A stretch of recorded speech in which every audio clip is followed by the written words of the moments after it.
পয়গম্বর মূসা, আপনি তো আল্লাহর কাছে যাইতেছেন কথা বলার জন্য, আমার পক্ষ থেকে একটা প্রশ্ন আল্লাহর কাছে করবেন।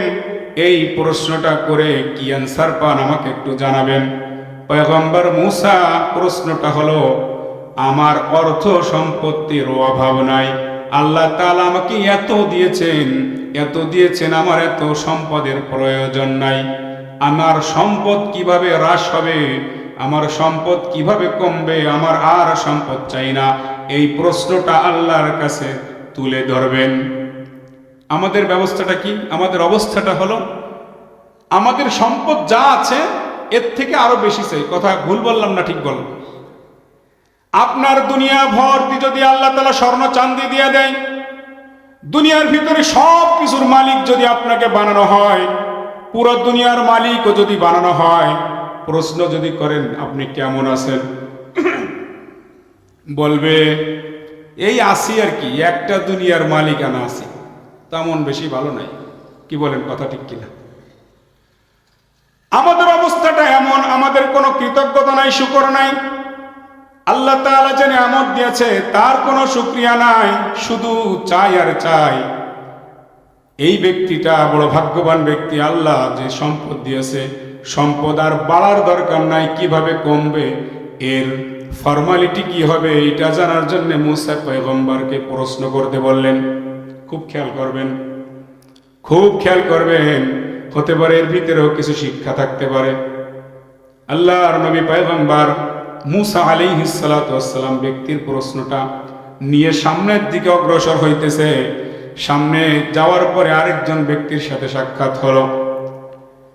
ওই ব্যক্তিটাও প্রশ্ন করলেন একটা, পয়গম্বর মূসা, আল্লাহর কাছে আপনি যাইতেছেন কথা বলার জন্য, আমার পক্ষ থেকে একটা কোশ্চেন, একটা প্রশ্ন আছে। প্রশ্নটা হলো, মূসা, আমার এই দুনিয়াতে একটু মাথা গোজার ঠাঁইও নাই, ছেলে মেয়েদেরকে নিয়ে একটু ডাল ভাত খাবো এমনও সঙ্গতি নাই।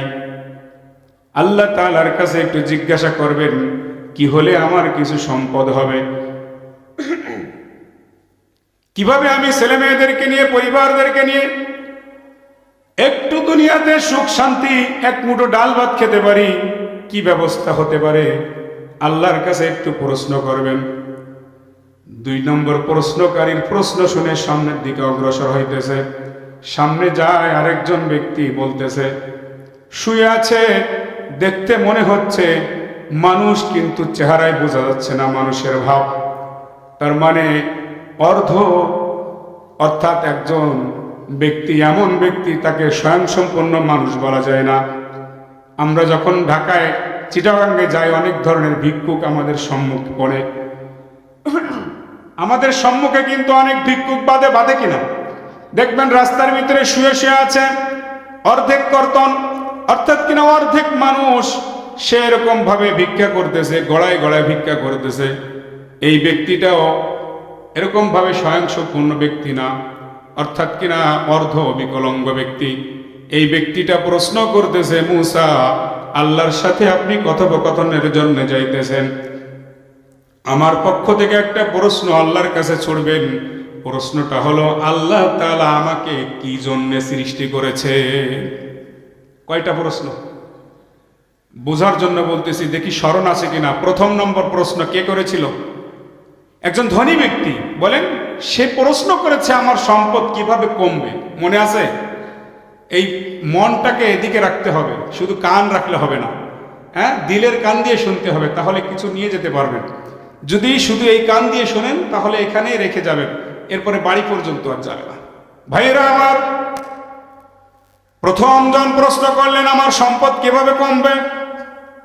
দ্বিতীয় জন প্রশ্ন করল, গরিব মানুষ, অসহায়, খুব কষ্টের সাথে দিনাতিপাত করে, আল্লাহর কাছে কিভাবে সে ব্যক্তি দুনিয়ার ভিতরে কিভাবে একটু ডাল ভাত খেয়ে পরিবার পরিজন সন্তান সন্ততি নিয়ে একটু বাঁচতে পারে, তার একটা ব্যবস্থাপনা।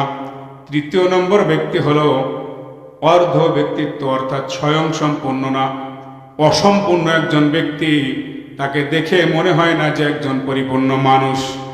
প্রশ্ন করে যে আমাকে আল্লাহ তাআলা কেন সৃষ্টি করেছেন।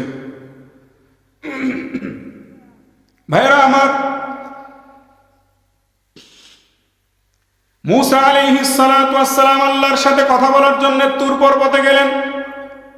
তুর পাহাড়ে যাইয়া আল্লাহ রাব্বুল আলামিনের সাথে কথাবার্তা বলে আবার ফিরে আসতেছেন। ফিরে আসার সময় ওই যে প্রথম জন প্রশ্ন করেছিলেন, মূসা আমার সম্পদ কিভাবে কমবে একটু আল্লাহর কাছে শুনবেন।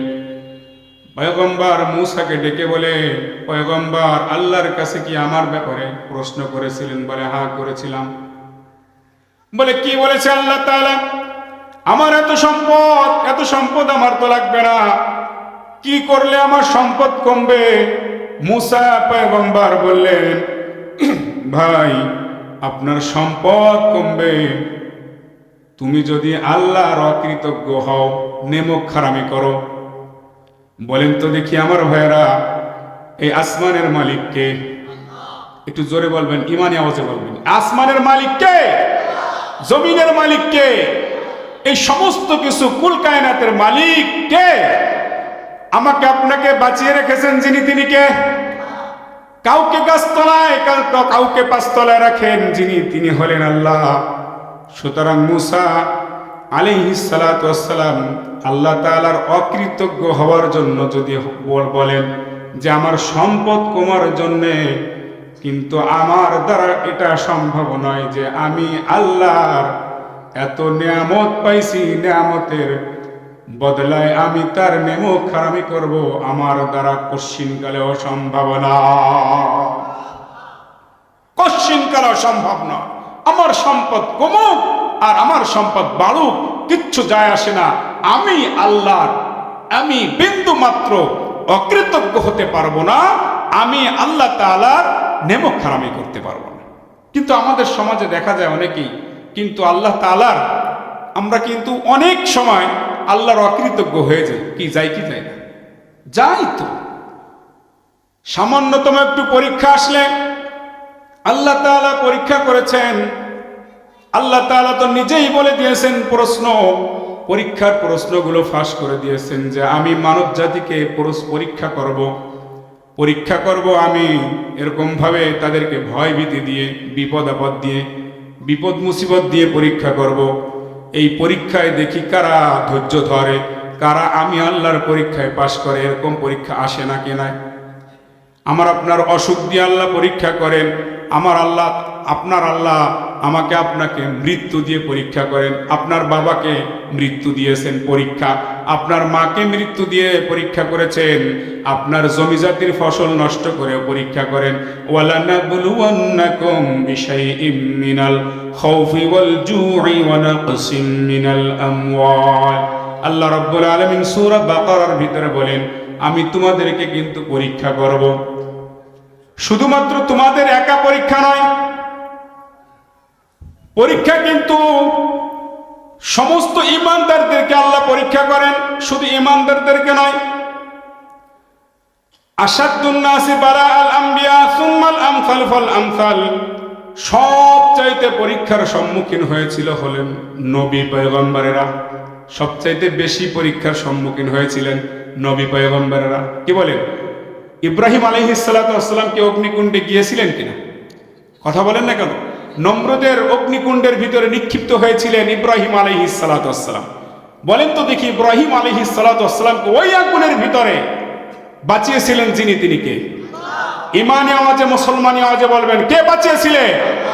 আল্লাহ তাআলা ইব্রাহিম আলাইহিস সালাতু ওয়াস সালামকে বাঁচিয়েছিলেন। ভাইরা আমার, ফেরেশতা এসে ইব্রাহিম আলাইহিস সালাতু ওয়াস সালাম কে প্রশ্ন করে, ভাই ইব্রাহিম তোমাকে একটু সহযোগিতার প্রয়োজন আসেনি? ইব্রাহিম খলিল পরীক্ষার পর পরীক্ষা, শুধু পরীক্ষা না, তার জীবনটা এরকম ভাবে শুধু পরীক্ষা দিতে দিতে জীবনটা কেটেছে। সুবহানাল্লাহ বলেন না? হযরত ইব্রাহিম আলাইহিস সালাতু ওয়াস সালাম এত পরীক্ষা দিয়েছেন, প্রায় 100 বছর বয়স পর্যন্ত কোনো সন্তান দেন না। সন্তান যিনি দেন তিনি কে? মেয়ে সন্তান শুধু আল্লাহ দেন, আর ছেলে সন্তান গাজী কালু দেয় না? কে? ছেলে সন্তানও দেন যিনি, মেয়ে সন্তানও যিনি। আল্লাহ তাআলা অনেককে সন্তান দেন না। কে? আল্লাহ। ইব্রাহিম আলাইহিস সালাতু ওয়াস সালামকে প্রায় 100 বছর বয়সেও সন্তান দেন না, শেষ বয়সে একটা সন্তান দিয়েছেন, সেই সন্তানকেও স্ত্রীকেও বিসর্জন দিতে হয়েছিল। কথা বলেন ঠিক কিনা? একেবারে কিছু নাই, দানা পানি কিছু নাই, শুধু কয়েকটা খেজুর একটু পানি দিয়ে একেবারে মরুপ্রান্তরে আল্লাহর নবী ইব্রাহিম খলিলকে পরীক্ষা নিয়েছিলেন। দেখি আমি শেষ বয়সে একটা সন্তান দিয়েছি, দেখি ইব্রাহিম সন্তানের পাগল হয় নাকি আমি আল্লাহর পাগল রয়েছে, একটু পরীক্ষা করে দেখি। আল্লাহর নবী ইব্রাহিম খলিলকে পরীক্ষা করেছেন। আমার ভাইরা, ইব্রাহিম খলিল আলাইহিস সালাতু ওয়াস সালাম আগুনের ভিতরে যখন নিক্ষিপ্ত হলেন, ফেরেশতা জিবরাইল আলাইহিস সালাতু ওয়াস সালাম এসে সাহায্য দেওয়ার জন্য বলেন। ইব্রাহিম খলিল বলেন, আমার আল্লাহ দেখেনি। কথা বলেন, দেখে কিনা? আল্লাহ তাআলা কেউ যেটা দেখে না সেটা দেখেন কে? কেউ যেটা শোনে না সেটা শোনেন কে? কেউ যেটা পারে না সেটা পারেন একমাত্র জিবরাইল। ভাই জিবরাইল, আমার আল্লাহর পারমিশনে এসেছেন? বলে না, আমার পক্ষ থেকে এসেছি আপনার বিপদ দেখে। ইব্রাহিম আলাইহিস সালাতু ওয়াস সালাম বললেন, আমার আল্লাহ তো দেখতেছেন, আমার আল্লাহই আমার জন্য যথেষ্ট। সুবহানাল্লাহ, আমার আল্লাহই আমার জন্য যথেষ্ট। আজকে আমাদের টুকটাক ছোটখাটো একটু বিপদ হলে ধৈর্য ধরতে পারি না, জ্বর হয়েছে ধৈর্যের পরীক্ষায় ফেল করে বসি। আমাদের বাবা মারা গেছে, আমাদের মা ইন্তেকাল করেছে, সন্তানটা অসুস্থ, আমরা পরীক্ষায় ফেল করে বসি। কথা বলেন ঠিক কিনা? আল্লাহ রাব্বুল আলামিন বলেছেন, বান্দা বান্দি, আমি তোমাদের পরীক্ষা দিব, তোমাদের বিপদ দিয়ে, তোমাদের মুসিবত দিয়ে, মৃত্যু দিয়ে, ফসল ফলাদি নষ্ট করে পরীক্ষা করব। দেখি কোন বান্দা মা বাবার প্রতি পাগল হয়। মা বাবার প্রতি, অর্থাৎ মা বাবার প্রতি পাগল হতে হবে, কিন্তু আল্লাহ আল্লাহর রসুলের উপরে না। কথা বলেন, কার উপরে না? আল্লাহ আল্লাহর রসুলের উপরে না। আল্লাহ আল্লাহর রসুলের পৃথিবীর সব থেকে উপরে। কথা বলেন ঠিক কিনা? এই জন্য আল্লাহ রাব্বুল আলামিনকে কে কতটুকু ভালোবাসেন এটা দেখার জন্য কিন্তু পরীক্ষা করেন। আমার ভাইয়েরা, ইব্রাহিম আলাইহিস সালাতু ওয়াস সালামকে পরীক্ষা করলেন, পরীক্ষায় পাশ করেছেন। একটা পরীক্ষা এরকম ভাবে অহরহ পরীক্ষা দিয়েছেন, সব পরীক্ষায় পাশ করেছেন। আমার আপনার জাতির পিতা ইব্রাহিম খলিল আলাইহিস সালাতু ওয়াস সালাম পরীক্ষায় পাশ করেছে। ধৈর্যের পরাকাষ্ঠ, কঠিন পরীক্ষার ভিতরে আল্লাহ তাআলা তাকে পরীক্ষায় কামিয়াবি করেছেন। আমার ভাইরা, যেটা বলতেছিলাম, এই যে 2 নম্বর ব্যক্তি, তার কাছে আসছে মুসা আলাইহিস সালাতু ওয়াস সালাম। মুসাকে প্রশ্ন করেছেন, ভাই মুসা পয়গম্বর আল্লাহর কাছে কি প্রশ্নটা করেছিলেন? বলে হ্যাঁ করেছি। বলে কি উত্তর দিয়েছেন? আমার ব্যাপারে কি ব্যবস্থা আল্লাহ তাআলা করেছেন? মুসা আলাইহিস সালাতু ওয়াস সালাম বললেন, ও ভাই, আল্লাহ তাআলা তোমাকে বেশি বেশি নিয়ামতের শুকরিয়া আদায় করতে বলেছে। এখন এই ব্যক্তিটা হলো অকৃতজ্ঞ, নেমক হারাম। এই ব্যক্তি বলতেছে, ধ্যাৎ মিয়া, আল্লাহ আমাকে কি বা দিয়েছেন আর তার বিনিময়ে আমি কি শুকরিয়া আদায় করব? কি বলেছেন? আল্লাহ আমাকে কি বা দিয়েছে আর তার বিনিময়ে আমি কি শুকরিয়া আদায় করব? আল্লাহ কি ব্যবস্থা করে দিলেন? এই কথা বলার সাথে সাথে ওই যে বলেছি, ওয়ালা ইন কাফারতুম ইন্না আযাবি লাশাদীদ, তোমরা যদি আমি আল্লাহর নিয়ামতের অকৃতজ্ঞ হও তাহলে কিন্তু আমি আল্লাহর আযাব বড় কঠিন। এই কথাটা বলার সাথে সাথে ওই ব্যক্তিটার যে একটু নাড়ার কুড়ে ঘর ছিল, ওই কুড়ে ঘরটা আল্লাহ রাব্বুল আলামিন বাতাস দিয়ে উড়িয়ে নিয়ে গেলেন। নাশুকরি করলে আল্লাহ তাআলা সাথে সাথে তার ফল দিয়ে দিলেন। 3 নম্বর ব্যক্তি, ওই যে অসম্পূর্ণ ব্যক্তি, দেখলে মনে হয় না যে মানুষ। এই লোকটা প্রশ্ন করে, ভাই পয়গম্বর মুসা আল্লাহর কাছে প্রশ্নটা করেছিলেন যে আমি এই অসম্পূর্ণ ব্যক্তিকে আল্লাহ তাআলা কি জন্য বানাইলেন? মুসা আলাইহিস সালাম বললেন, হ্যাঁ প্রশ্নটা করেছি, তোমাকে বানিয়েছেন আল্লাহ তাআলা তার জাহান্নামের একটা ছিদ্র বন্ধ করার জন্যে। এই লোকটা কি বলে? আলহামদুলিল্লাহ। বলেন না আলহামদুলিল্লাহ? তাম পৃথিবীর মানুষকে আল্লাহ বানিয়েছেন আল্লাহর গোলামি করার জন্যে। আল্লাহ রাব্বুল আলামিনের কথা কোরআনুল কারীমের ভিতরে বলেন, ওমা খালাকতুল জিন্না ওয়াল ইনসা ইল্লা লিয়াবুদুন। মানব জাতি এবং জিন জাতিকে আল্লাহ তাআলা বলেন আমি কেবলমাত্র আমি আল্লাহর গোলামি করার জন্য সৃষ্টি করেছি। কার গোলামি করার জন্য? আল্লাহর গোলামি করার জন্য সৃষ্টি করেছি। আর আল্লাহ রাব্বুল আলামিন আমাকে সৃষ্টি করেছে জাহান্নামের ছিদ্র বন্ধ করা, মানে আল্লাহর কাজের জন্য। সুবহানাল্লাহ বলবেন। আমি আল্লাহর শুকরিয়া আদায় করি, আলহামদুলিল্লাহ। এই কথাটা যখন বলছে সাথে সাথে লোকটা পরিপূর্ণ সুস্থ হয়ে গেছে। সুবহানাল্লাহ। কি ভাই সুবহানাল্লাহ বললেন না? সুবহানাল্লাহ বললে কি কষ্ট হয়? সুবহানাল্লাহ বললে কষ্ট হয় না, বরং সামান্য এই কথাটুকু বলার কারণে কি হয় জানেন?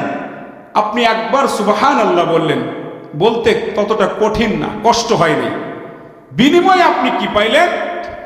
আল্লাহর নবী সাল্লাল্লাহু আলাইহি ওয়াসাল্লাম হাদিসের মধ্যে বলেন, আপনি সুবহানাল্লাহ বলেছেন দুনিয়ায়, আর আখিরাতে কিয়ামতের ময়দানে জান্নাতের ভিতরে আপনার জন্য একটা গাছ আল্লাহ রাব্বুল আলামিন লাগিয়ে দেন।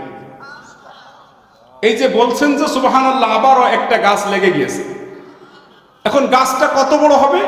গাছটা হয়তো সম্ভবত আমাদের এই যে প্যান্ডেলের মতো একটা গাছ হলে হয় নাকি? না না না, এত ছোট গাছ হবে না। আমার নবী বিশ্বনবী মুহাম্মদ আরবি বলেন, এই গাছটা হবে ওই যে রাজশাহী কয়েক বিঘে নিয়ে যে গাছটা, ওই গাছটার মতো গাছটা হবে না। আমাদের কাশিয়ানীতে একটা আম গাছ আছে, হয়তো 2.5 বিঘে নিয়ে মনে হয় খুব সম্ভব। কিন্তু এই 2.5 বিঘে নিয়েও গাছটা লাগাবেন না। আল্লাহ রাব্বুল আলামিন আমার আপনার জন্য এমন একটা গাছ লাগাবেন, যে গাছটার যে ছায়াটা হবে, ডাল শাখা প্রশাখার যে এই ছায়াটা অতিক্রম করতে জান্নাতি একটা দ্রুতগামী ঘোড়া 100 বছর দৌড়াইতে দৌড়াইতে যত দূর যাবে, আল্লাহর নবী বলেন যে ব্যক্তি একবার সুবহানাল্লাহ বলবে, জান্নাতের ভিতরে এত বড় একটা বিরাট একটা গাছ লাগিয়ে দেওয়া হবে। সুবহানাল্লাহ বলবে এই ফজিলত। তো আমার ভাইয়েরা, আমরা প্রথম নম্বরে কি করব? আল্লাহ তাআলা যে অবস্থায় রাখবে আমরা শুকর গুজার করব। কার? জোরে বলেন কার? এরকম বলবো না যে আমাদের মাঝে অনেকে বলে, কিছুদিন আগে বৃষ্টি হয়েছে না, একাধারে মুষলধারে বৃষ্টি হয়েছে। কি বলেন, হয়েছে না? কয়েকদিন যাবত বৃষ্টি হয় মাঝে মাঝে আমাদের। এই বৃষ্টি আল্লাহ তাআলা দেন আমাদের ভালোর জন্য না খারাপের জন্য? এখন ভালোর জন্য আমাদের অনেকের হয়তো খারাপ হয়, কিন্তু সেটা আসলে খারাপ না, এটা আমার আপনার হয়তো বুঝার ভুল।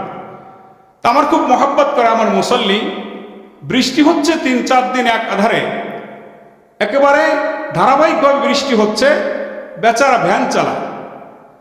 এরকম ইমানদার লোক আমাদের মাঝে আছে, এটা বোঝানোর জন্য। এটা ভুল। এই ব্যক্তিটা বলতেছে, হুজুর ফজরের নামাজ পড়ে বের হয়েছি, হাঁটতেছি একসাথে, বলতেছে হুজুর আমরা একটু ভ্যান ট্যান চালাই খাই, তা আল্লাহ তাআলা মনে আমাদের ভ্যান ট্যান চালাই খাতে দেবে না। মানে ভাবখানা যেমন মনে হচ্ছে যেন আল্লাহর প্রতি এমন একটা অভিযোগ, মনে হচ্ছে যেন আল্লাহ ওনার দোস্ত হয় অথবা আল্লাহ ওনার বিয়াই হয়। নাউজুবিল্লাহ জোরে বলেন। মানে অভিযোগটা এমন। আরেকজন বলতেছে আল্লাহ তাআলার খাইয়ে কাজ নাই। দেখেন কি কথাগুলো বলে, এগুলো ঈমান বিধ্বংসী কথা। লোকটি বলতেছে ভ্যান ট্যান একটু চালাই খাই, আল্লাহ মনে হয় চালাই খাইতে দেবে না। তো ওনার কথা অনুযায়ী বোঝা যাচ্ছে যে আল্লাহ ওনার শত্রু। বলেন তো আল্লাহ আপনার আমার শত্রু না বন্ধু? আরো জোরে বলেন, আল্লাহ শত্রু না বন্ধু? আল্লাহ রাব্বুল আলামিনের উপরে বিন্দু মাত্র কোন প্রকার অভিযোগ তোলা যাবে না। কোন প্রকার অভিযোগ যদি তোলেন আপনার ঈমানটা বিধ্বংস হয়ে যাবে, আপনার ঈমানটা নষ্ট হয়ে যাবে। আমার ভাইয়েরা, আল্লাহ যেদিকে আমরাও সেদিকে। বলেন তো আল্লাহ যেদিকে। আজকের এই মাহফিল থেকে শিক্ষা এটাই নেব, আল্লাহ তাআলা যেটা করবেন ওটাই মঙ্গল। আল্লাহ তাআলা যেটা করবেন ওটাই মঙ্গল। আল্লাহ যেটা করেন ওটাই মঙ্গল। এর একটা উদাহরণ দিলে ভালো বোঝা যাবে। একদিন একজন রাজার একটা ছেলে হয়েছে। বলেন কি হয়েছে? ছেলে হয়েছে। মন্ত্রীকে বলতেছে, মন্ত্রী আমার একটা না ছেলে হয়েছে, তো ছেলে রাজার ছেলে হয়েছে, এটা খুশি হওয়ার বিষয় না? তো মন্ত্রী তুমি খুশি হইতে পারো নাই আমার যে ছেলে হয়েছে? এখন মন্ত্রী বলে, হ্যাঁ রাজা, রাজা আপনার ছেলে হওয়াতে আমি বড্ড খুশি হয়েছি। তো বলে কেমন খুশি হয়েছে? বলতেছে যে বাথরুম থেকে আসার পরে যে মানুষ আত্মতৃপ্তি হয়, আমি সেরকম খুশি হয়েছি।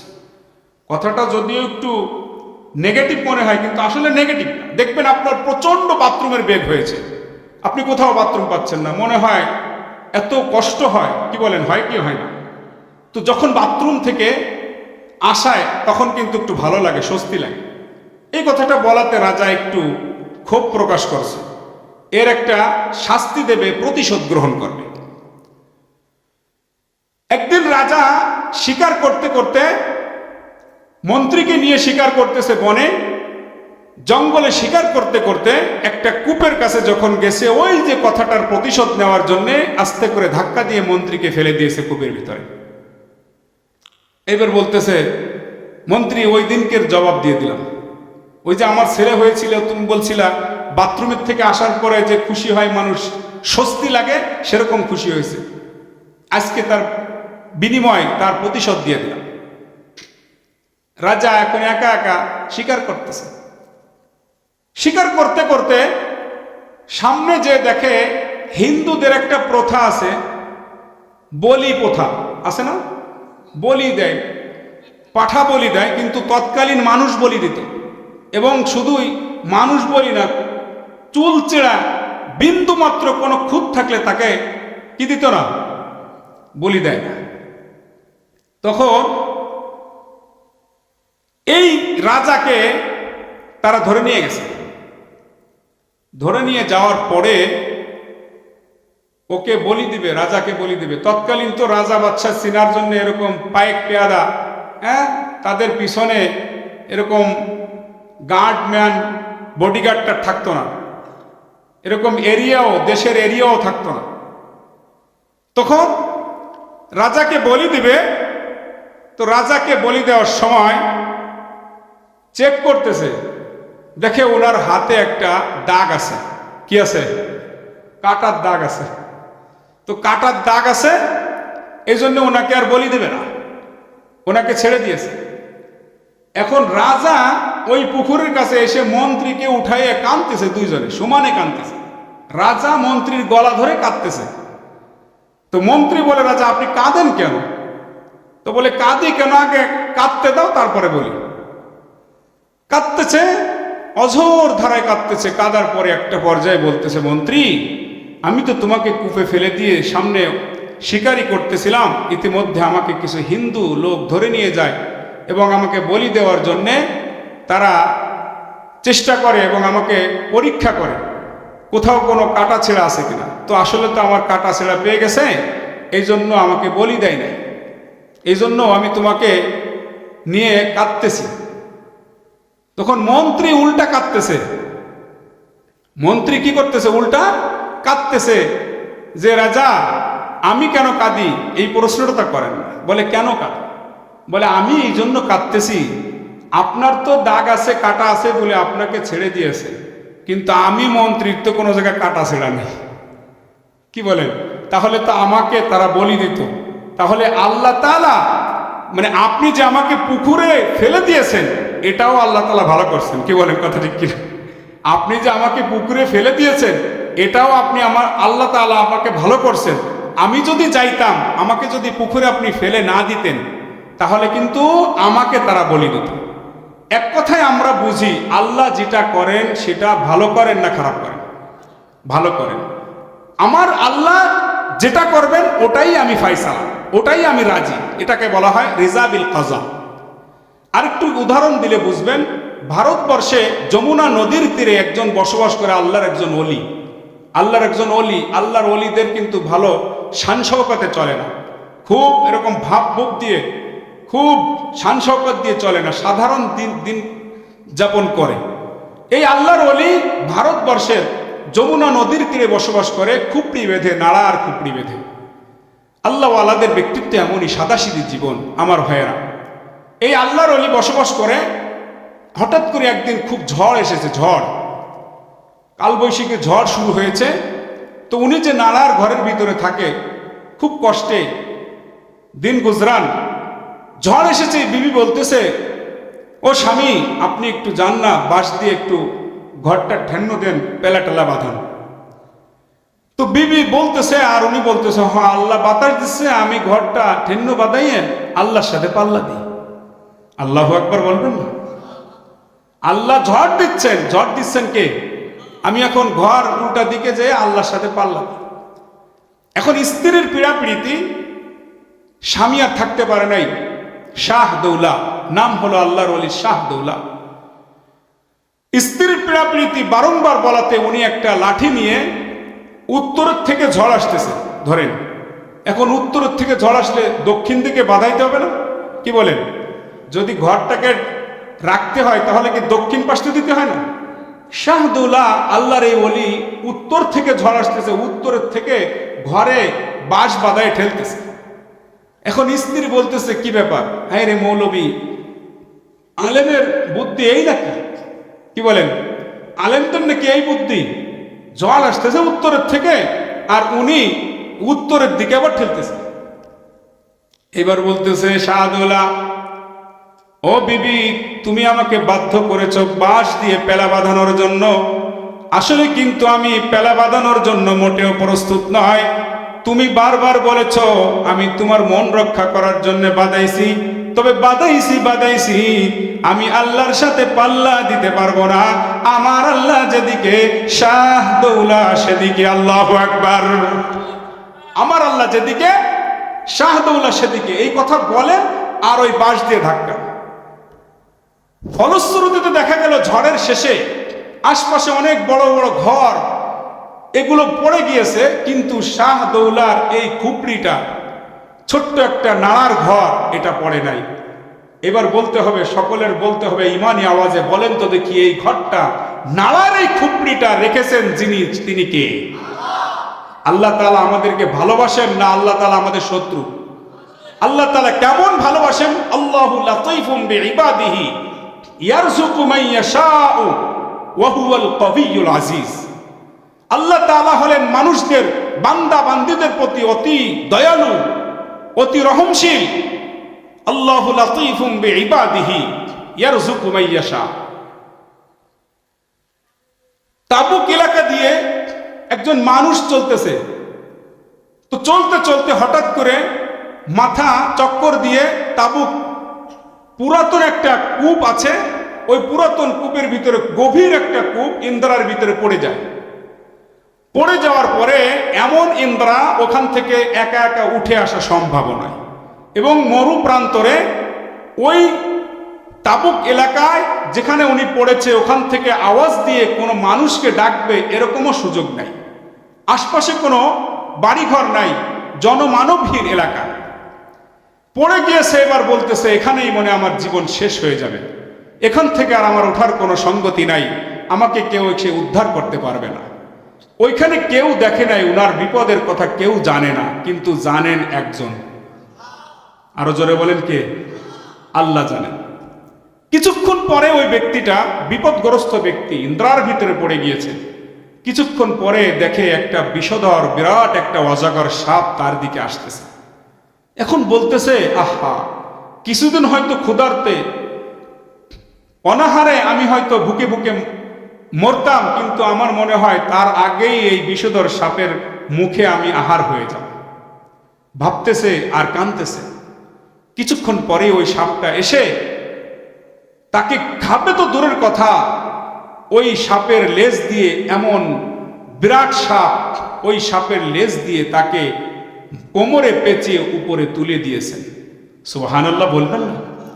এবার উপরে উঠিয়ে দেওয়ার পরে, উঠানোর পরে ওই লোকটাকে বলতেছে, আল্লাহ তাআলা এই সাপের জবানকে খুলে দিয়েছেন। সাপ বলতেছে, ভাই, এ মানুষ, তুমি পুকুরের ভিতরে পড়ে গিয়ে খুব চিন্তাগ্রস্ত হয়েছিলা, তুমি ভয় পেয়েছিলা, এই পুকুর থেকে কেউ উদ্ধার করার মতো নাই, কিন্তু শুনে রাখো, তুমি যে ইতিমধ্যে দেখে একজন কাঠমিস্ত্রির ছেলে এলমুদ্দিন এই সংবাদটা পৌঁছেছে। বিরাট একটা মজমার ভিতরে ওলামায়ে কেরাম বয়ান করতেছে। বৃদ্ধ বয়োজ্যেষ্ঠ মুরব্বী আলেম ওলামা বয়ান করতেছে, এরকম ভাবে জোশওয়ালা বয়ান করতেছে, আজকে এই রাজপালকে বিচার যদি করা না হয় তাহলে সামনে ভবিষ্যতে এরকম আরো অনেক মানুষ এরকম দুঃসাহস করতে সাহস পাবে, দুঃসাহস করবে। সুতরাং এর একটা বিহিত করতে হবে। ইলমুদ্দিন মুখে দাড়ি নাই, 16-17 বছরের একটা যুবক। এই ইলমুদ্দিনের ভিতরে রসুলের প্রেম ঢুকে গিয়েছে, রসুলের প্রেম ঢুকে গিয়েছে। এবার ইচ্ছা করেছে এই কাউকে লাগবে না, ওলামাই কেরামকে লাগবে না, এই দুনিয়ার বড় বড় লিডারদেরকে লাগবে না, ইলমুদ্দিন আমি একাই রাজপালকে খতম করতে যথেষ্ট। সুবহানাল্লাহ। ইলমুদ্দিন একটা স্যান কিনছে, স্যান। কয় টাকা দিয়ে একটা স্যান কিনছে? আপনাদের দেশে যে পাট টাট কাটে না, কি বলেন, ওই যে একটা স্যান, ওই স্যানে যদি ধার টার দেয়, ধার হয় না ভালো, কোপ দিলে তো কাটবে। স্যান কিনছে, কিনে ভালো করে ধারাইছে, ধারাইয়া এইবার বলতেছে রাজপাল কোথায়, রাজপালকে আমি একটু চাই, দরকার। তো ছেলে মানুষ দাড়ি নাই মুখে, হয়তো ভাবছে তাদেরই কোনো আত্মীয় স্বজন হবে, হিন্দু, তাদের ধর্মের কোনো লোক হবে। তো বলতেছে রাজপাল তো ওই যে কোর্ট থেকে বের হবে, তুমি অপেক্ষা করো, তার সাথে দেখা করবো। বলে হ্যাঁ, আমি তার সাথে দেখা করব। আমার ভাইয়া, একজন যুবক ইলমুদ্দিন, সাধারণ একজন যুবক, কিন্তু নবীর প্রেমে আসক্ত হয়েছে, নবীর প্রেমে পাগল হয়েছে, নবীর চরিত্রের উপরে কালিমা লেপন করেছে, এটা বরদাস্ত করতে পারে নাই। সে জান্নাতি ঘ্রাণ দুনিয়ার থেকে পাইয়াছে। সুবহানাল্লাহ। রাজপাল আসতেছে, ইতিমধ্যে শুনে যে রাজপালকে একজন দেখায় দেয়, এই যে রাজপাল, পিছনে শার্টের পিছনে ছিল তার স্যান্টা তরবারির সুরাটা, পিছন থেকে সুরাটা স্যান্টা বাহির কইরা রাজপালকে উদ্দেশ্য করে পিছন থেকে দৌড় দিয়ে যাইয়া গলায় যেমনি কোপ, অমনি সাথে সাথে বডি থেকে মাথা দ্বিখণ্ডিত হয়ে পড়তে দেরি নাই। সুবহানাল্লাহ। ঘটনাক্রমে পুরো ভারতবর্ষ তোলপাড় শুরু হয়েছে। তৎকালীন ইংরেজ শাসক ছিল, ইংরেজ শাসকের দলেরা এই ইলমুদ্দিনকে গ্রেফতার করে জেলে আবদ্ধ করে রেখেছে। কোর্ট উঠবে, ইলমুদ্দিনের ব্যাপারে ফাঁসির রায় হবে। তৎকালীন ভারতবর্ষের উকিল ছিল মোহাম্মদ আলী জিন্নাহ সহ বড় বড় মুসলমান কিছু উকিল ছিল কোর্টের। এই কোর্টের উকিলরা সবাই ইলমুদ্দিনের কাছে এসে বলতেছে, ভাই ইলমুদ্দিন, বাবা ইলমুদ্দিন, তোমাকে যখন জজ সাহেব জিজ্ঞাসা করবে তুমি রাজপালকে হত্যা করেছ, তুমি শুধু একটু ঘুরায় ফিরে বলবে যে আমি হত্যা করেছি, কিন্তু আমি হত্যা করার সময় আমার মাথা ঠিক ছিল না। কি ঠিক ছিল না? মাথা ঠিক ছিল না। নবীর ব্যাপারে কথা বলছে, আমার মাথা ঠিক ছিল না, হিতাহিত জ্ঞান ছিল না, এই জন্য আমি মেরেছি, এটা আমার ভুল হয়েছে। মোহাম্মদ আলী জিন্নাহ সহ এরকম বড় বড় উকিলরা শিখিয়ে দিচ্ছে। তো মোহাম্মদ আলী জিন্নাহ শিখাচ্ছে, কোর্টে ঠিকই উঠেছে, ইলমুদ্দিনকে জিজ্ঞাসা করেছে, জজ সাহেব তুমি রাজপালকে হত্যা করেছো? বলে হ্যাঁ, হত্যা করেছি। তুমি রাজপালকে হত্যা করেছো। মুসলমান উকিলরা বলতেছে তুমি তো মাথা তো তোমার তখন ঠিক ছিল না, তুমি হত্যা করার সময় মাথা তো ঠিক ছিল না। বলে না জজ সাহেব, আমার মাথা পরিপূর্ণ সুস্থ ছিল। আল্লাহু আকবার বলবেন না? আমার মাথা পরিপূর্ণ সুস্থ ছিল, আমি পুরো একজন সুস্থ সম্পন্ন, আমি তখন আমার পুরো হুঁশ ছিল, আমি তাকে হত্যা করেছি। কোর্ট ভেঙে গেছে, ফাঁসির রায় হয়েছে। ফাঁসি দেওয়ার আগে মোহাম্মদ আলী জিন্নাহ সহ সবাই যাইয়া এই ইলমুদ্দিনের কাছে যায় বলতেছে, ইলমুদ্দিন তুমি করলাটা কি? শুধু এতটুকু বলতা যে আমার মাথাটা ঠিক ছিল না, এতটুকু বলার কারণে আমরা তোমার ব্যাপারে সুপারিশ করে আমরা এই তোমাকে বেকসুর খালাস দিতাম, নতুবা ফাঁসিটাকে অকার্যকর করতাম, কার্যকর করতে দিতাম না, হয়তো কিছুদিন জেল হতো, তোমাকে বাঁচিয়ে নিয়ে যেতে পারতাম। ইলমুদ্দিন কি বলে কথাটা শুনেই দেখুন, ইলমুদ্দিন সাধারণ একজন লোক, মুখে দাড়ি নাই, হয়তো ভালো নামাজ কালামও পড়ে না, কিন্তু নবীর প্রেমটা তার কি ছিল। ইলমুদ্দিন বলতেছে, হে কোর্টের উকিলরা, তোমরা আমি ইলমুদ্দিনকে শিখাই দিচ্ছ আমার মাথা ঠিক ছিল না। তোমরা কি জানো গত রাত্রে আমি নবীজিকে স্বপ্নে দেখেছি, নবী আমার কাছে এসেছে। আমি ইলমুদ্দিন কয়েকদিন যাবত এই জেলের ভিতরে এই ইংরেজ শাসকেরা আমাকে ঠিক মতো খেতে দেয় না। নবী আমার কাছে এসে বলতেছে, ও ইলমুদ্দিন, কোনো পেরেশান হও না, ঘাবড়িও না, তুমি এই কয়দিন না খেয়ে আছো, ক্ষুধায় কাতরাচ্ছ, এরকম তোমাকে খেতে দেয় নাই, ইলমুদ্দিন ভয় পেও না, তোমার ফাঁসি হয়ে যাবে, হোক সমস্যা নাই, আমি নবীর জন্য তোমার যদি ফাঁসি হয়ে যায়, আমি নবী তোমাকে বলতেছি, এত ক্ষুধায় কষ্ট পাচ্ছ, জেলে আবদ্ধ আছো, আমি তোমাকে বলছি তোমার জন্য জান্নাতি খানা নিয়ে আমি তোমার খাদ্যের ব্যবস্থা করব। সুবহানাল্লাহ। আপনারা আমাকে বাঁচানোর জন্য আপনি আমাকে মিথ্যা বলতে বলেন, আমি তো মিথ্যা বলতে পারবো না। আমার নবী আমাকে আশ্বাস দিয়েছে আমার ফাঁসি হয়ে যাবে, আমার নবী আমাকে জান্নাতি খানা দিয়ে আমাকে খাওয়াবেন। সুবহানাল্লাহ বলবেন। এই জন্য আমার ভাইয়েরা, আল্লাহ আল্লাহর রসুলের ব্যাপারে আমাদের কোনো প্রকারের কি হবে না, কোনো দলাদলি হবে না।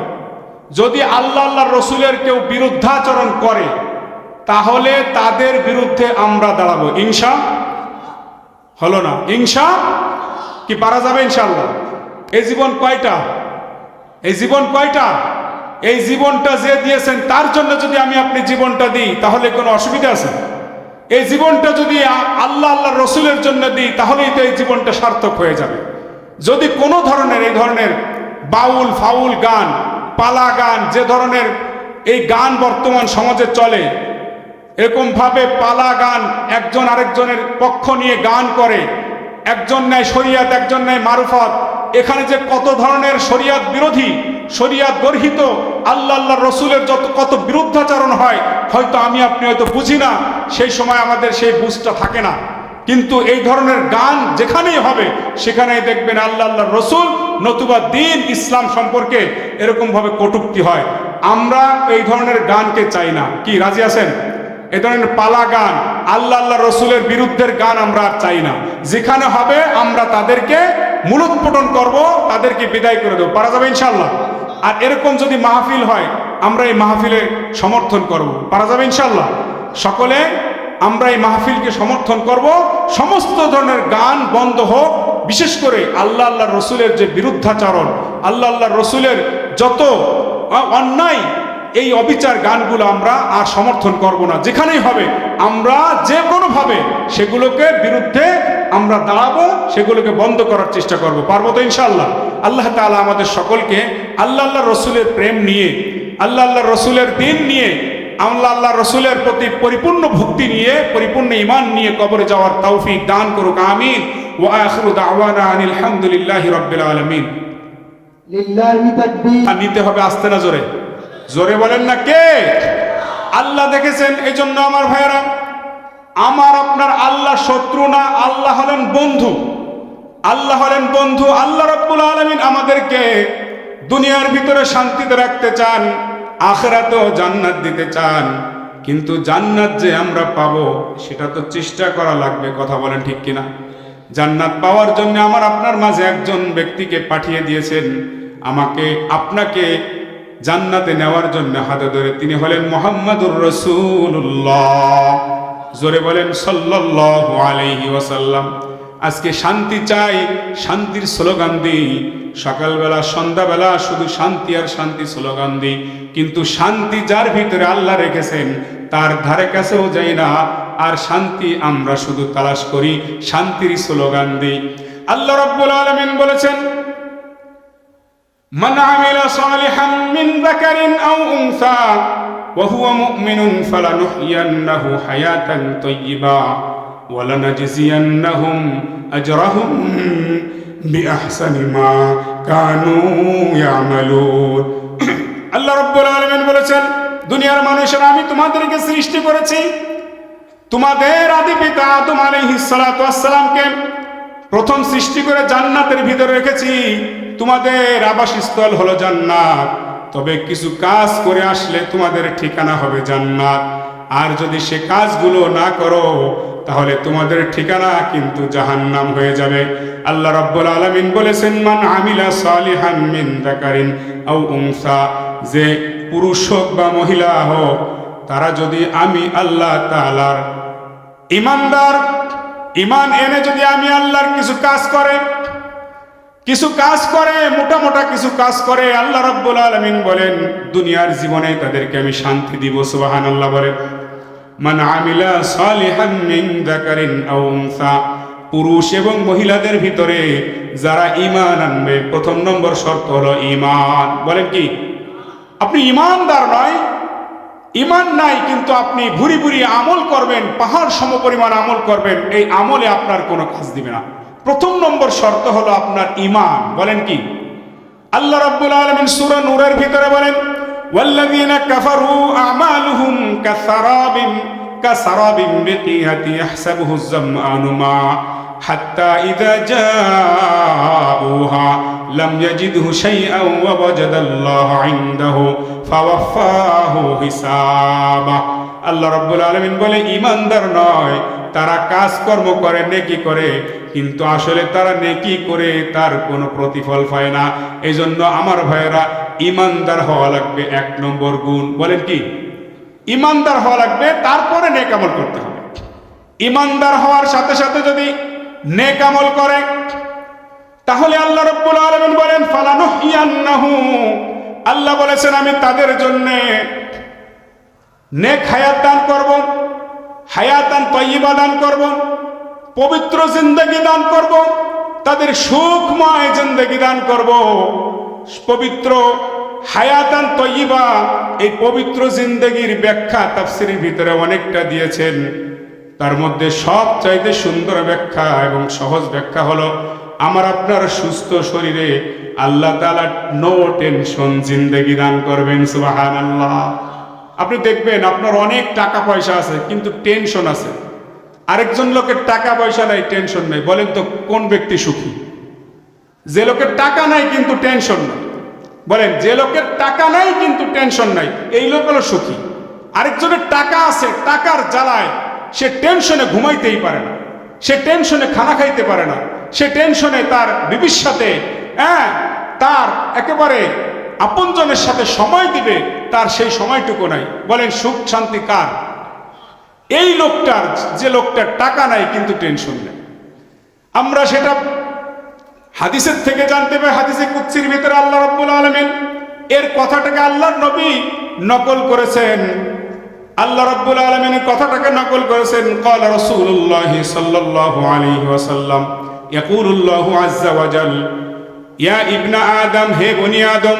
হাদিসে কুদসি এটা, হে বনি আদম তোমরা তাফাররাক লি ইবাদাতি, আমি আল্লাহর ইবাদত করো।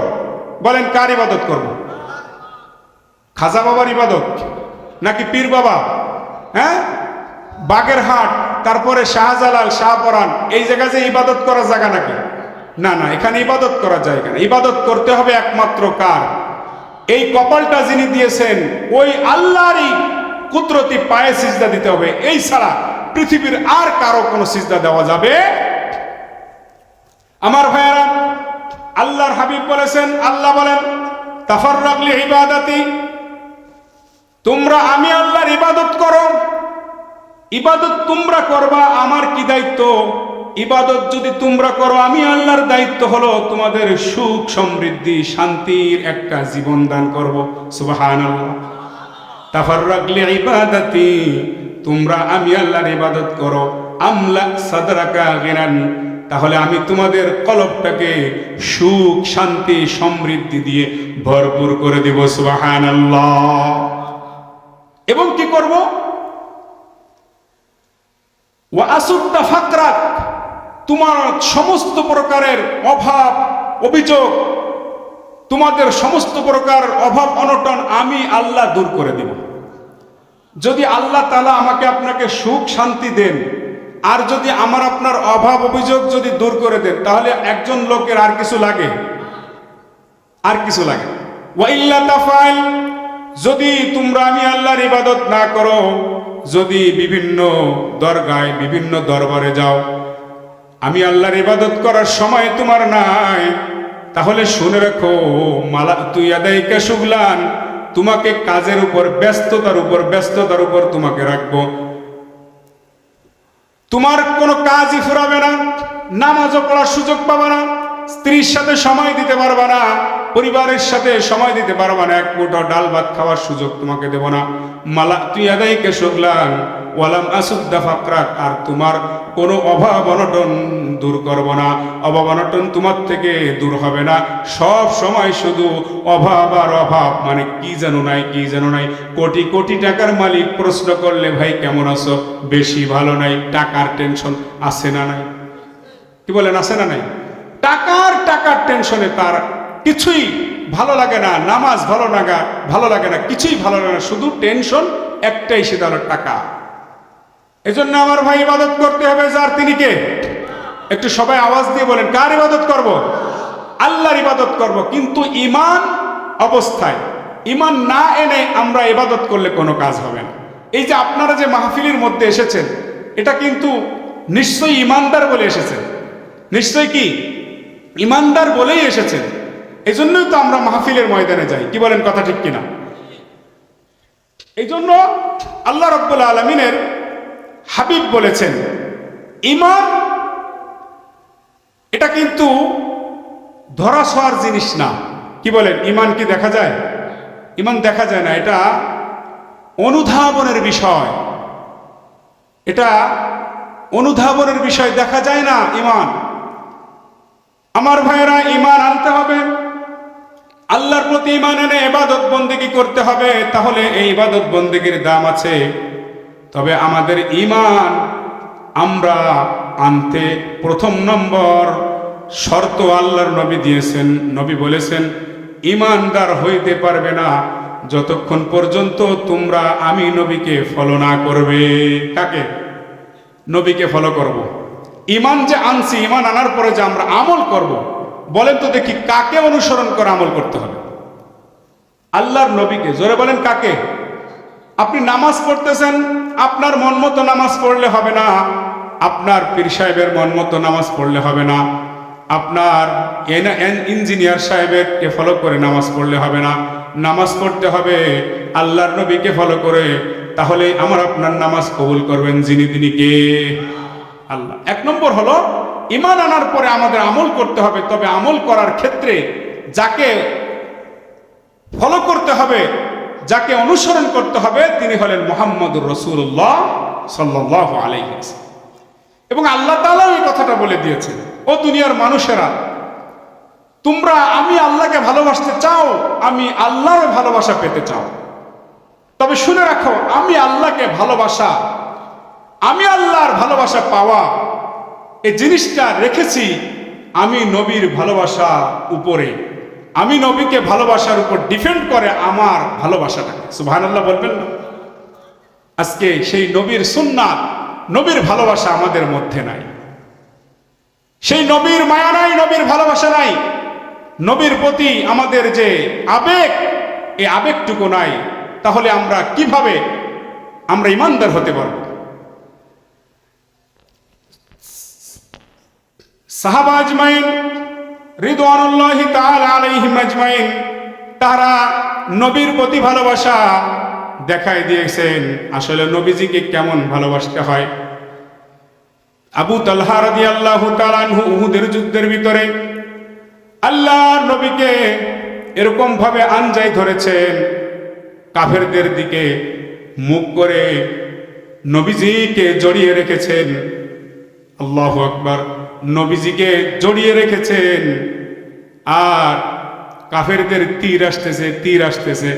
আবু তালহা রাদিয়াল্লাহু তাআলা আনহু আল্লাহর নবীকে বলেন, ইয়া রাসূলুল্লাহ ফিদাকা আবি ইয়া উম্মি, আমার আব্বা এবং আম্মা আমারও আপনার উপরে কুরবানি হয়ে যাক, খবরদার ইয়া রাসূলুল্লাহ, আপনি মাথাটা একটু এদিক ওদিক করবেন না।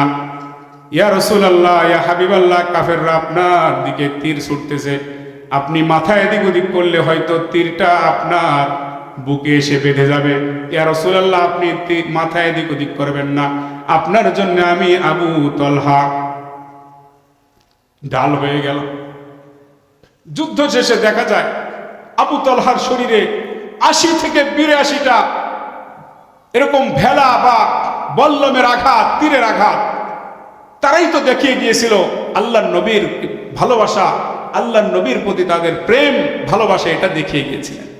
আজকে আমাদের সেই নবীর প্রতি ভালোবাসা নাই। নবীর প্রতি ভালোবাসা নাই, নবীর প্রতি সেই প্রেম নাই। আজকে আমাদের সমাজে অনেক নাস্তিক মুরতাদ আছে, নবীর চরিত্রের উপরে কালিমা লেপন করে। কথা বলেন, আছে না নাই? নবীর স্ত্রীদের ব্যাপারে নিয়ে এরকম বেফাস কথা বলে, তাদের সম্মানের আঘাত হানে। আমি বলতে চাই, কোন মুমিন হতে পারবে না, কোন ব্যক্তি, কোন মুসলমান হইতে পারবে না যদি সত্যিকার অর্থে নবীর প্রতি ভালোবাসা পরিপূর্ণ মাত্রায়, ইমানদার হতে গেলে নবীর প্রতি ভালোবাসা, নবীকে অনুসরণ করা ছাড়া কোনো ব্যক্তি ইমানদার হতে পারবে না। আজকে দেখা যায় নবীকে নয়, শুধু আল্লাহ সম্পর্কেও বাজে বাজে মন্তব্য করে এমনও কিছু নাস্তিকের বাচ্চা দুনিয়ার মধ্যে আছে না নাই? কয়েকদিন আগে আউল ফাউল বাউল আবাল সরকার নামে, হয়তো আপনারা যারা মোবাইল চালান তারা দেখেন, যাদের ঘরে টেলিভিশন আছে তারাও দেখেছেন হয়তো, আবুল সরকার নামক, একে আমি আবুল না আবাল বলি, আল্লাহ প্রসঙ্গে এমন এমন কিছু নিচু মানের কথা বলেছে, এগুলো শুনলেও হয়তো গুনাহ হয়, আল্লাহ মাফ করে দিক। কিন্তু আমি আপনাদের শোনাইতেছি এই জন্যে যাতে ঈমান আসে, এই ধরনের বেঈমান নাস্তিকদের কাছে যাতে কোনোদিন আর না যাবেন নাকি? কোনোদিনও এই ধরনের নাস্তিক যারা বেঈমান, আল্লাহ দ্রোহী, নবীদ্রোহীদের কাছে ধারে কাছেও কখনো যাবেন না। এই বদমাইশ আল্লাহ সম্পর্কে বলে, আল্লাহর আগা পাছার কথার কোন, আল্লাহর আগা পাছার কথা ঠিক নাই, এখন একটা বলে তখন একটা বলে, আল্লাহর কথা ঠিক নাই, আল্লাহ মুনাফিক হয়ে গেছে। ইমানদার হয়ে থাকলে সবাই বলেন নাউজুবিল্লাহ। শুধু তাই না, আরেকজন আছে লিপি সরকার, এই বদমাইশ জাহান্নামের কীট, এই জাহান্নামের এই নর্তকী, এই লিপি সরকার বলে আল্লাহ এমন শয়তানের শয়তান, নাউজুবিল্লাহ জোরে বলেন, আল্লাহ এমন শয়তান, আদমকে বলে গন্ধম খেও না, আর ইবলিসকে তার পিছে লেলাই দেয়, ইবলিসকে বলে আদমকে গন্ধম খাওয়াই ছাড়বা। আল্লাহকে নাউজুবিল্লাহ বলে শয়তান। আল্লাহ প্রসঙ্গে ধরনের কথা বলে ইমানদার, যার ন্যূনতম ঈমান আছে, আমি আপনি হয়তো, আপনারা হয়তো অনেকেই 5 ওয়াক্ত নামাজ, তাহাজ্জুদ নামাজ, আওয়াবিন 4 ইশরাক পড়তে পারেন না, কিন্তু আল্লাহ প্রসঙ্গে কথা বললে আমার আপনার ঈমানে কি বলেন, তাদের বিরুদ্ধে আমাদের কিছু বলতে মনে চাই কি চায় না? আল্লাহর ব্যাপারে যদি কথা বলে তখন কি ঠিক থাকা যায়? আবু বকর সিদ্দিক রাদিয়াল্লাহু তাআলা আনহুর আপনারা নাম শুনেছেন, আমাদের ইসলামের প্রথম খলিফা, নবীজির খলিফা, খলিফাতুর রাসূল আবু বকর সিদ্দিক রাদিয়াল্লাহু তাআলা আনহু। আবু বকর সিদ্দিক রাদিয়াল্লাহু তাআলা আনহুর ব্যাপারে আল্লাহ নবীজি তাকে বলেছেন আরহামু উম্মতি আবু বকর। প্রত্যেকটা জুমার খুতবার ভিতরে খতিব সাহেবরা এই হাদিসটা পড়ে থাকে, আরহামু উম্মতি বি উম্মতি আবু বকর। পৃথিবীর মধ্যে যত মানুষ এসেছে, বর্তমানে যত মানুষ আছে, কিয়ামত পর্যন্ত যত মানুষ আসবে, সমস্ত মানুষের ভিতরে আবু বকর হলেন সবচাইতে নরম দিলের মানুষ। সুবহানাল্লাহ, সবচাইতে নরম দিলের মানুষ। আবু বকরের থেকে নরম দিল পৃথিবীতে আর কারোর হবে না। আবু বকর সিদ্দিক রাদিয়াল্লাহু তাআলা আনহু এত নরম দিল হওয়া সত্ত্বেও আল্লাহর ব্যাপারে যখন আপত্তিমূলক কথা শুনেছেন, যখনই তার কর্ণকুহরে আল্লাহর ব্যাপারে একটা বাজে কথা শুনেছে, আবু বকর রাদিয়াল্লাহু তাআলা আনহু বরদাস্ত করতে পারেন নাই। আবু বকর সিদ্দিক রাদিয়াল্লাহু তাআলা আনহু ইহুদিদের উপাসনালয়ের সাইড দিয়ে হাঁটতেছে, প্রতিমধ্যে দেখে এই ইবাদতগাহে ইহুদিদের এই গির্জার ভিতরে ফিনহাস নামক একজন ইহুদি উপযাজক, এই ইহুদি তাদের এরকম ভাবে ধর্মীয় অনুসরণীয় ব্যক্তিত্ব, গির্জার ভিতরে তারা লোকজন নিয়ে এরকম তালিম করতেছে। আবু বকর সিদ্দিক রাদিয়াল্লাহু তাআলা আনহুকে ডেকে বলতেছে, ফিনহাস, তাফসিরের ভিতরে আসে, ফিনহাস তুমি জানো আমার আপনার একজন মালিক আছে, সেই মালিক তোমাকে আমাকে পাঠিয়েছেন আল্লাহর ইবাদত গুলামি করার জন্যে, আর নবীকে, সত্য নবী মেনে নেওয়ার জন্যে। ও ফিনহাস, এতদিন যা করেছো আর না করেছো, এখন তুমি ভালো হয়ে যাও, আল্লাহর প্রতি ঈমান আনো, নবীকে মেনে নাও। ফিনহাস কাল বিলম্ব না করে একটা কথা বলে ফেললেন। ইহুদি এই লিডার বলতেছে, আমরা আল্লাহর কাছে ঠেকানা, নাউজুবিল্লাহ কম্বলের নিচে যে বলবেন, আরো জোরে বলেন নাউজুবিল্লাহ। আল্লাহর কাছে আমরা ঠেকানা। আচ্ছা বলেন তো দেখি, মুসলমান অমুসলমান, হিন্দু খ্রিস্টান বৌদ্ধ যত মানুষ পৃথিবীতে আছে, যত ধর্মের মানুষ, আল্লাহর কাছে কেউ আল্লাহর কাছে ঠেকা নাই এমন কোন মানুষ আছে? এই বদমাইশ বলতেছে, জাহান্নামের ইট বলতেছে আল্লাহর কাছে আমরা ঠেকানা। আল্লাহ আমাদের কাছে ঠেকা। নাউজুবিল্লাহ জোরে বলেন।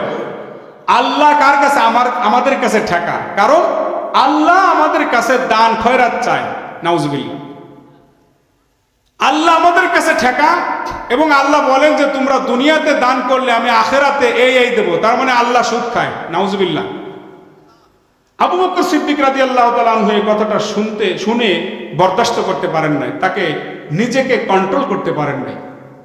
তার কারণ হলো, আল্লাহ প্রসঙ্গে কথা বললে কাউকে তো ছাড় দেওয়া যাবে না, সে যেই হোক না কেন। কথা বলেন ঠিক কিনা? আল্লাহ রসুলের ব্যাপারে কোনো ছাড় নাই, অন্য সব কিছুর ব্যাপারে ছাড় আছে। ফিনহাসকে এত সজোরে আঘাত করলেন আবু বকর সিদ্দিক রাদিয়াল্লাহু তাআলা আনহুর, এক আঘাতে দুই এক ঘুরলি দিয়ে মাটিতে পড়ে মনে হচ্ছে যেন শস্য ফুল দেখতেছে। থাপ্পড়টা খেয়ে মাটি থেকে উঠে দৌড় শুরু করছে, নবীজির দরবারে গিয়ে বলতেছে, মুহাম্মদ তোমার সাহাবী, তোমার সঙ্গী আবু বকর দেখেন আমাকে এমন থাপ্পড় মেরেছে, আমাকে কি হাল করেছে তোমার সাহাবী। রাসূলুল্লাহ সাল্লাল্লাহু আলাইহি ওয়াসাল্লাম বললেন যে আমার সাহাবী আবু বকর তোমাকে থাপ্পড় মেরেছে, তুমি মনে হয় থাপ্পড় খেয়ে ভুল বলতেছো, শস্য ভুল দেখতেছো, আমার আবু বকর তোমাকে থাপড়ায়নি। এই ফিনহাস বলতেছে, তাদের প্রতিবাদের কসম করে বলে, অমুকের কসম তমুকের কসম, আপনার সঙ্গে আবু বকরই আমাকে থাপ্পড় দিয়েছে, আপনি বিশ্বাস করেন? তো বলে না, তারপরেও তুমি ভুল বলতেছো, ওমর মনে হয় থাপ্পড়টা দিয়েছে। কারণ ওমর রাদিয়াল্লাহু তাআলা আনহুর এরকম অভ্যাস আছে দুই একজনের থাপড়ানো। আবু বকর সিদ্দিক রাদিয়াল্লাহু তাআলা আনহু থাপ্পড় দিয়েছে, এই কথাটা বিশ্বাসই করতে পারেন নাই। কেন?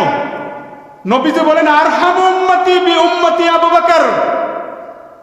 আবু বকর হলো পৃথিবীর সবচাইতে নরম দিলের উম্মত, সে এই কাজ করতে পারেন না। এই কথা বলতে না বলতে আবু বকর সিদ্দিক রাদিয়াল্লাহু তাআলা আনহু পিছন থেকে হেঁটে আসতেছে। এই ফিনহাস তার হাঁটার মুড মশান দেখে ভয়ে আবার ভয় পাচ্ছে, মনে হয় আরেকটা থাপ্পড় দিয়ে বসে কিনা। আবু বকর সিদ্দিক রাদিয়াল্লাহু তাআলা আনহু কাছে আসার পর নবী জিজ্ঞাসা করেছে, আবু বকর তুমি ফিনহাসকে থাপ্পড় দিয়েছো? ইয়া রাসূলুল্লাহ আমি থাপ্পড় দিয়েছি। হ্যাঁ আমি অবশ্যই থাপ্পড় দিয়েছি, কিন্তু থাপ্পড়টা তাকে দিয়েছি কেন এটা একটু শোনেন। ফিনহাসকে প্রশ্ন করলো, ফিনহাস তুমি কি এমন বলেছো, কি এমন করেছো যার কারণে আমার নরম দিলের সাহাবী আবু বকর তোমাকে থাপ্পড় মেরালো, থাপ্পড় মেরে দিল, কি এমন কথা বলেছো?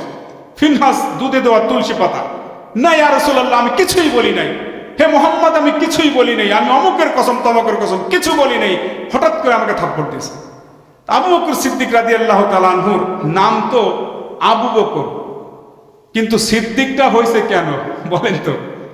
আবু বকর সিদ্দিক রাদিয়াল্লাহু তাআলা আনহুকে সিদ্দিক উপাধি তো ওই সময় হলো রাসূল করিম সাল্লাল্লাহু আলাইহি ওয়াসাল্লাম যখন মেরাজে গেলেন, একেবারে সংক্ষিপ্ত সময়ের ভিতরে এরকম 27 বছরের সফর করে আসলেন, জান্নাত জাহান্নাম এরকম ভাবে 7 আসমান পাড়ি দিয়ে আল্লাহর সাথে দিদার করে আসলেন, আল্লাহর সাথে মেরাজ করে আসলেন, ইসরা করলেন। মসজিদে হারাম থেকে বাইতুল মাকদিস থেকে এরপরে প্রথম আসমান দ্বিতীয় আসমান 7 আসমান পাড়ি দিয়ে আল্লাহর সাথে কথোপকথন করে আসলেন। 27 বছরের একটা সফরে গেলেন। এই সফরকে কোনো কাফের বিশ্বাস করে না। আল্লাহর নবীকে তো এমনিই পাগল বলে, আবার এই ঘটনা শোনার পরে বলে আসলেই বড় পাগল হয়ে গেছে। জোরে বলেন নাউজুবিল্লাহ। আবু বকর সিদ্দিক রাদিয়াল্লাহু তাআলা আনহুর কাছে আবু জেহেল সহ তাদের সাঙ্গপাঙ্গরা যে বলছে যে তোমার সাথী নাকি এই কাজ করে আসছে গত রাতে, এটা কি বিশ্বাস করা যায়? আবু বকর সিদ্দিক রাদিয়াল্লাহু তাআলা আনহু বলেছিলেন, এই কথাটা বলেছেন কে? বলে তোমার সাথী মুহাম্মদ। বলে সত্য কথা, মুহাম্মদ যদি বলে এটা তো সত্য, মুহাম্মদ সাল্লাল্লাহু আলাইহি ওয়াসাল্লাম বলেছেন। বলে হ্যাঁ তোমার সাথী মুহাম্মদ বলে। আবু বকর সিদ্দিক রাদিয়াল্লাহু তাআলা আনহু কাল বিলম্ব না করে বলেছিলেন দ্ব্যর্থহীন ভাষায়, আমার নবী মুহাম্মদ আরবি সাল্লাল্লাহু আলাইহি ওয়াসাল্লাম কোনোদিন কোনো কথা মিথ্যা বলে? যদি তিনি বলে থাকেন তাহলে নিঃসন্দেহে অবশ্যই উনি এর থেকেও কোনো কঠিন যদি কোনো কিছু বলে তাহলেও আমি বিশ্বাস করি তিনি মেরাজে গিয়েছেন। সুবহানাল্লাহ বলবেন না? যেই আল্লাহর নবীর হাতের ইশারায় চাঁদ দ্বিখণ্ডিত হয়েছে, সেই নবীর কোনো কিছু কঠিন? কি বলেন? আল্লাহ রাব্বুল আলামিন সবকিছু করাইছেন। সুবহানাল্লাহ। আবু বকর সিদ্দিক রাদিয়াল্লাহু তাআলা আনহু এখন বিপাকে পড়ে গেলেন। ফিনহাস বলে আমি কিছুই বলি নাই, আর আবু বকর সিদ্দিক রাদিয়াল্লাহু তাআলা আনহু বলেন সে কিন্তু আল্লাহ প্রসঙ্গে এমন একটা উক্তি করেছে। আমার ভাইয়েরা, এখন তো নবীজির বিচারের ব্যবস্থার সময়, বিচার কার্য করার সময়, কিন্তু আল্লাহর নবী বিচার করবেন, দলিল প্রমাণও তো দরকার আছে না? আল্লাহর নবী কোনো কিছু বেকায়দায় পড়ে গেলে আল্লাহ রাব্বুল আলামিনের ওহির জন্য অপেক্ষা করতেন। আল্লাহ রাব্বুল আলামিন কি ফয়সালা করেন এর জন্য অপেক্ষা করেন। আবু বকর সিদ্দিক রাদিয়াল্লাহু তাআলা আনহু মিথ্যা বলার নয়, আর ফিনহাস বলতেছে আবু বকর খালি খালি মার দিয়েছে, ভোট দিয়েছে। ব্যাপারটা তো জটিল ব্যাপার, একটু অপেক্ষা করো তোমরা।